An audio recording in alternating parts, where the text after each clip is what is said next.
Welcome to your total body mobility practice that is supportive throughout your cycle. So, this one can be used in any cycle phase. It's a great complement to your strength training days. So, this one is considered an active rest day. It will be low intensity the whole way through and will be sort of an active stretching day. So, you'll get to explore new ranges of motion. You'll sort of carve out more space in the hips and shoulders. And we're really working on spinal mobility. So, the ability to articulate different parts of the spine independently so that we get to experience that freedom that comes with spinal alignment and really getting the fluidity that's available in this amazing structure that we have in our bodies. So, today we have just 15 different exercises, most of them dynamic, where we're kind of moving through two phases of motion to help, again, drop into those deeper places in the hips and shoulders. We'll be in each movement pattern for just a minute, and then you'll have 20 seconds to transition. Again, this recovery interval is really just to get set up in the next body position. It's enough time to transition. We shouldn't be working at an intensity that really needs this recovery period. It's more, again, just to give you time to switch and set up for the next exercise.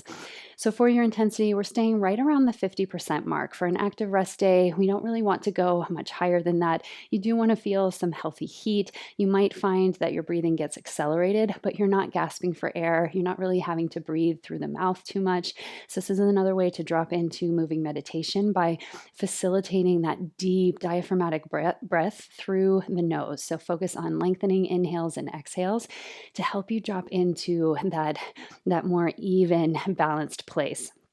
This is a great one to use in the late luteal phase or kind of that premenstrual transition. If you're experiencing waves of anxiety, it can really help ground your energetic body and promote more balance so that you feel that recalibration that is sometimes necessary in the high to low hormone transition. You won't need any equipment for today. I am using a rolled up blanket just to provide a little bit of cushion to the knees and shins when we're in some of our kneeling postures. You'll also want to be positioned near a wall space. So we are utilizing the wall to help get us a little deeper into some of these postures for today. So I encourage you to really listen to your body today. Sometimes mobility is a new way of moving. And if any of these patterns are new to you, just take it slow, be patient and gentle with yourself, and really kind of listen to any signals that are popping up from your body. And now let's get into today's workout. Let's begin this 20-minute mobility session for today. All you will need is your body weight. I do have a rolled up blanket. I'm using that to provide a little cushion when I'm on a hard surface. You'll also want to be near a wall space for a few of the movement patterns. We just have 15 different exercises. We're moving through them one time. We'll do each exercise for a minute with 20 seconds to transition in between.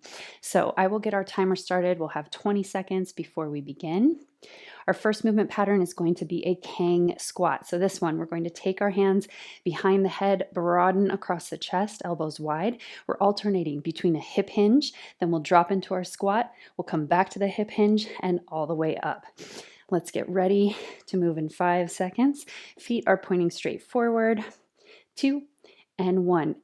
Keep the belly strong, spine is long. Drop into your squat only as far as you can while keeping the chest lifted, back through that hinge and up to stand. So we hip hinge, drop into your squat, and then hip hinge once again and back up. If this is a new movement for you, you can always bring the hands to the chest. If that feels a little bit better, you can always widen the feet a little bit to get more depth in that squat. It's a slightly different entry point for the squat, so we can't really override any of the mobility in the hips here. You have to kind of keep your form and mechanics aligned. So I love this entry from the hip hinge position into the squat. It's kind of a great way to switch things up, give you some more challenge. Hinge, squat, hinge, and stand. 20 seconds now to switch to our next exercise, which is going to be a reverse lunge to a sumo. So I'll demonstrate here quickly. We're stepping back into our reverse lunge, taking our time, sumo squat, back to reverse lunge, stepping up, and we'll switch. The key is to pivot on the ball of the back foot. Let's begin. Here we go. Step it back, pivot on that back foot, sumo squat, back to your lunge, and stand. Switch sides. Sumo squat, feel that stretch across the inner thighs. So I want you to feel very light on that back foot. So you're lifting the heel so that you can pivot on the toes. We're keeping the torso nice and stable here. Find that steady breath rhythm. This one is gentle enough that you should be able to breathe in and out through the nose for most of the practice. We're not taking the heart rate too high today. This is an active rest day practice, so you're using it between your strength training days, just to keep the muscles awake and online, and to give a little bit of a stretch, kind of that active range of motion work here, and rest. So our next movement pattern is a standing windmill. I want you to take a pretty narrow stance in the feet, maybe just slightly wider than hips width. To come into this one, we're going to turn the toes to one side. That opposite arm comes down. We drop the shoulder, and you've got your other hand in close to the chest. I want you to lean over, bend into that knee, bring the elbow to the knee, and come up. Then we switch. So you turn your toes to the other side. The leg that is aligned with your lower arm, that knee is going to bend, and you bring that elbow to the inner knee. So your outside arm reaches, drop the shoulder blade, and we come into that windmill. So what I want you to feel here is that little bit of opening in one side of the lower back and the outer leg. You're also getting good range of motion in the shoulder here. The arm stays pointing straight up. Doesn't really move, that top arm, through this entire range of motion. And then you can imagine how we might take this work, these mechanics, into a weighted variation of this exercise. Last one here. Next up, we're coming into our Romanian deadlift with a standing balance. This is simply going to look like taking that Romanian deadlift all the way back and then lifting up, bringing the knee to the chest. If the extended leg is too much, you can always keep that moving leg bent. So you might keep that knee bent and then come up, hug the knee in. We're staying on one side for this one. So you're in that stabilization effort for the standing leg for this entire interval. So if you need to, if you start to feel a little bit of fatigue in that standing leg, you can touch the toes down for a moment, maybe shake it out, and then come back in. I want you to feel how the spine moves as a unit. So we're not creating any waves in the spine, not wiggling in and out. It's just that solid position, that neutral position in the spine as we come into the hip hinge, and then as we come up. Definitely feeling my workout from yesterday in the calves and lower legs here. So forgive my balance. Be gentle and kind to yourself if you're having that same struggle with the balance challenge. Maybe circle out the ankles here. We'll do the same thing on the other side next. Mobility is quickly becoming one of my favorite modalities, and I hope through this practice you'll start to understand why. Let's begin. So it allows us to kind of explore body positions and movement patterns that we might visit fairly often in our practice, but we take them in a different way when we are focused on mobility. So here, we're hinging at the hips, but we're focusing on that activation, on leveling the hips and shoulders, on letting the spine move together.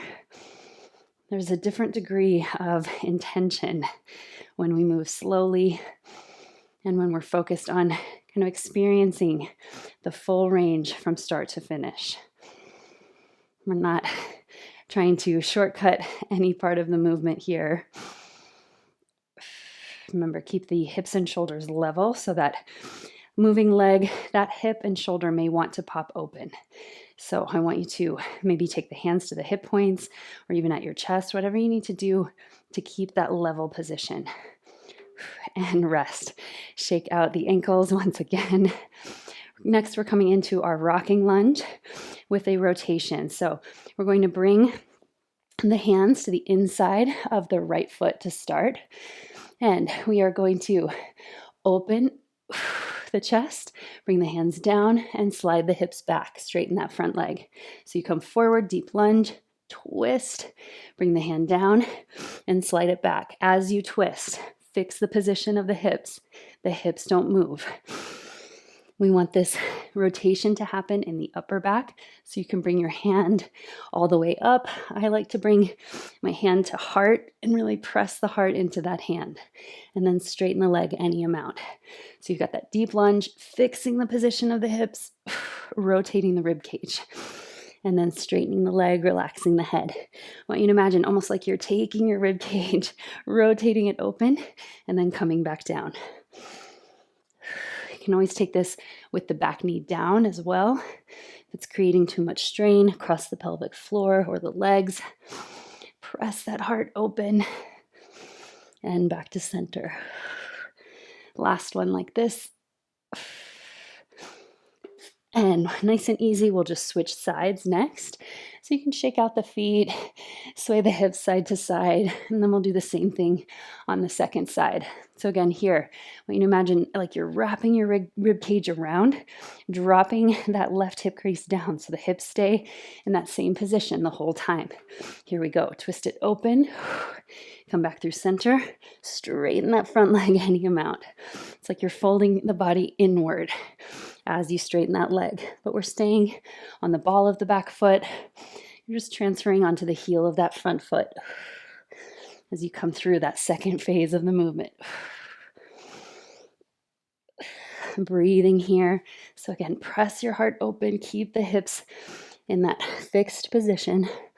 It can even be on peaceful fists if that feels better, gives you a little more height. And as you come through that twist, I want you to focus on elongating the crown and the spine. So the crown of the head stretches away from you toward the front of the room. Stretch the heart and chest forward. And that'll give you more space to rotate. Open it up. And rest. So come into our tabletop position just for a moment. As we transition here, we're going from downward dog to upward dog. As you come through upward dog, I want you to be very mindful of the lower back. You don't have to come very far to feel it, and I really want you to activate the legs. So like you're pushing the legs back, trying to lengthen the legs away from you. So we start in downward dog, we land there. Stay on the toes, come forward through plank. Keep the shoulders over the wrists, drop the hips, stretch the heels and legs back behind you. Roll back through downward dog. Come forward, roll the spine, drop the hips, keep the shoulders over the wrists, stretch the legs back. So you're activating glutes, hamstrings, backs of the legs, the quads, everything as you come through that upward dog.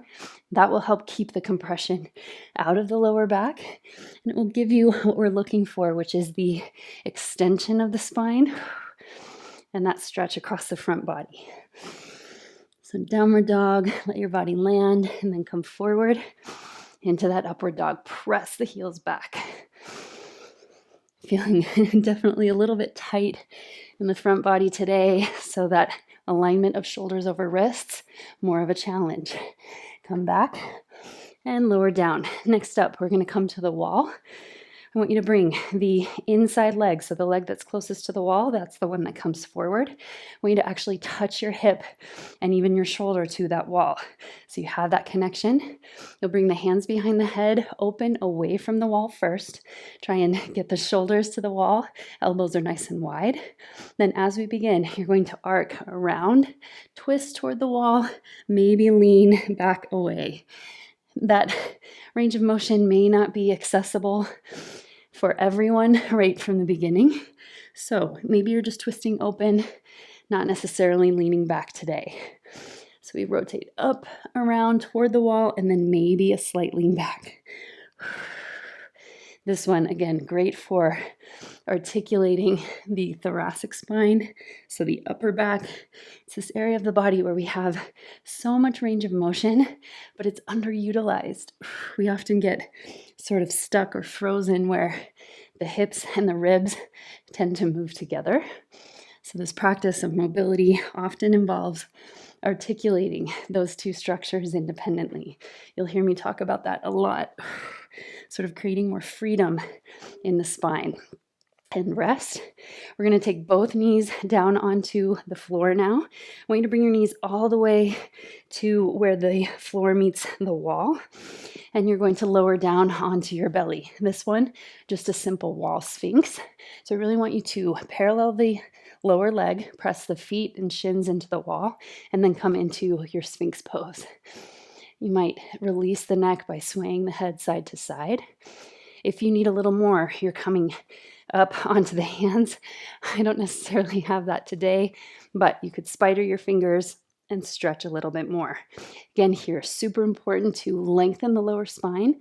So I want you to really press the shins into the floor and then coil the pubic bone just slightly toward the navel so that you're not pressing and crunching into the lower back, but instead we get to keep that lower back long. Press into the forearms. See if you can soften the hip flexors, low belly, all while neutralizing the pelvis. So we don't want to overarch the lower back here. We've got about 10 more seconds in this posture, and then we'll switch back to our half kneeling twist. So take care as you come out. Lower onto the belly first, and then press up onto the hands. Nice and slowly we'll transition again into that kneeling position on the second side. So the side that is closest to the wall, that's the foot that comes forward. We're going to turn away from the wall, but keep the hips in that square position. So keep that hip pressing into the wall. We rotate up and around, maybe lean back just slightly and come back through center. You want to try to get your shoulders onto the wall. Rotate, bring your chest to the wall, maybe lean back, and then come back around all the way. So here you are, again, fixing the position of the hips by pressing that inner leg, outer hip into the wall. That's going to stabilize the lower body so that you can create all this freedom in the upper back.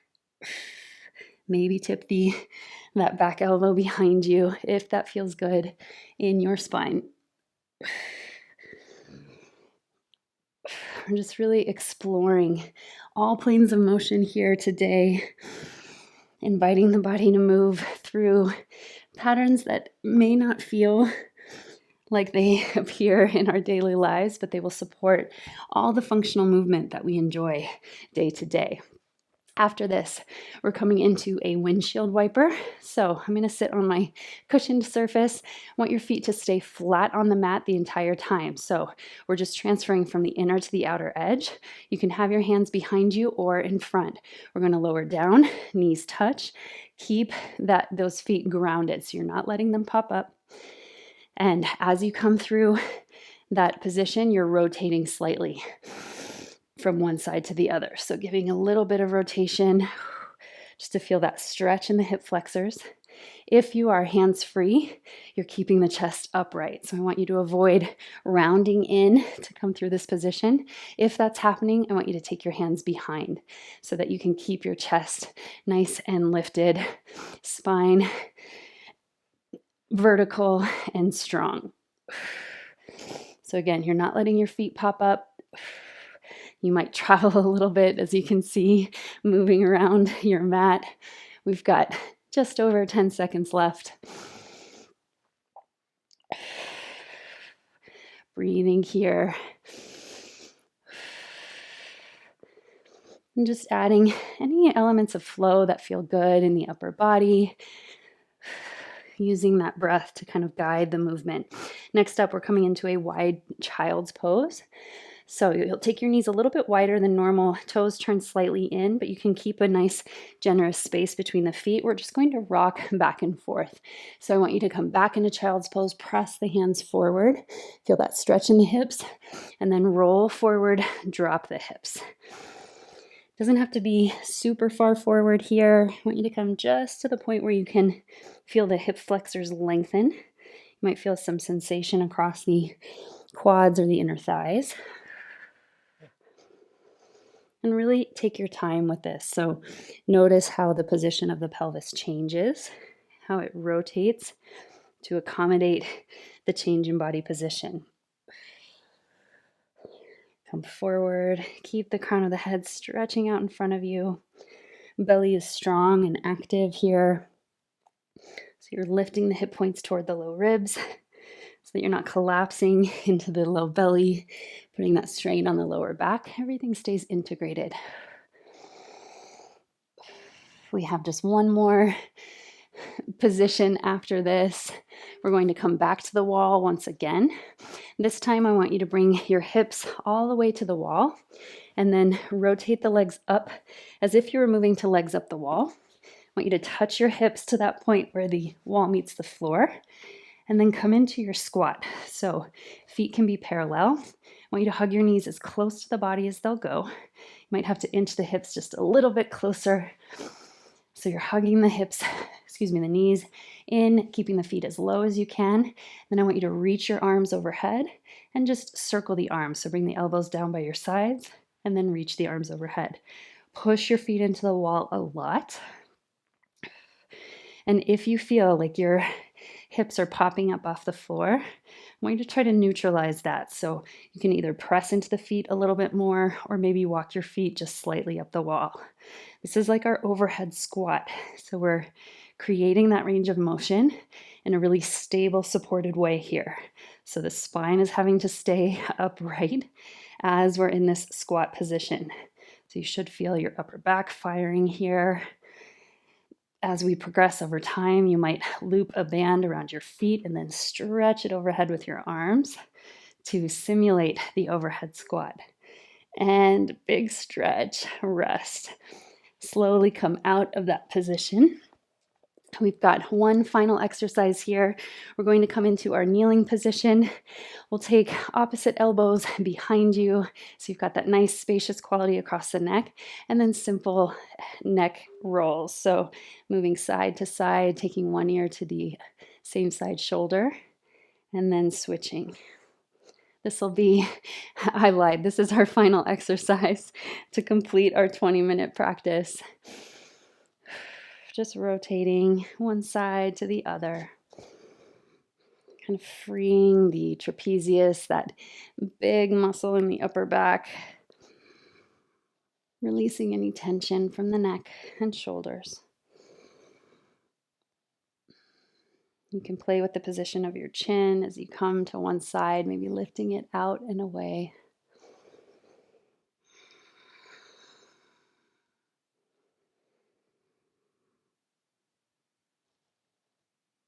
Really enjoying that release here. We've got just a few more seconds.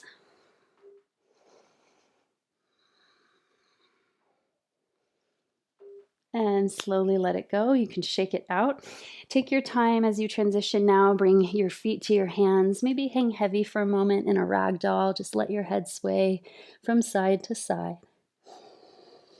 And then we're slowly going to roll up bone by bone here, all the way to standing. Just take a quick body scan from head to toe. Notice how your spine feels. Maybe you're standing up just a little bit taller. Let's enjoy a huge breath in. And sigh it out, exhale. That completes your mobility work for today. I hope it felt just right as a complement to the strength training wherever you are in your cycle. Maybe opened up some new pathways, maybe helped alleviate some muscle soreness if you're experiencing that today. All things considered, I hope this practice hit just right. I want to thank you, as always, so much for showing up and for letting your body be moved.